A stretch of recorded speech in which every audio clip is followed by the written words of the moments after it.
একদিন একটি ঘুঘু পাখির ডালে বসে চু চু করছিল এবং একটি পিঁপড়া নদীর ধারে পানি খেতে গিয়ে পানিতে পড়ে গেল। সে কোনোভাবে উঠতে পারছিল না। এরপর পাখিটি দেখে গাছ থেকে নেমে পড়ল।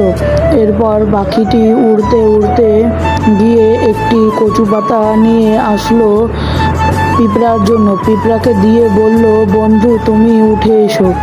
এরপর পিঁপড়াটা উঠতে পারছিল না। অনেক কষ্ট করে পিঁপড়াটি উপরে উঠে আসলো। এরপর একদিন শিকারি পাখিটাকে মারার জন্য তীর পাচ্ছিল। পিছন থেকে পিঁপড়েটি এসে শিকারির পায়ে কামড়িয়ে দিল। শিকারিটি ব্যথায় বসে পড়ল। এরপর পাখিটি পিঁপড়াকে ধন্যবাদ দিয়ে বাসায় চলে গেল।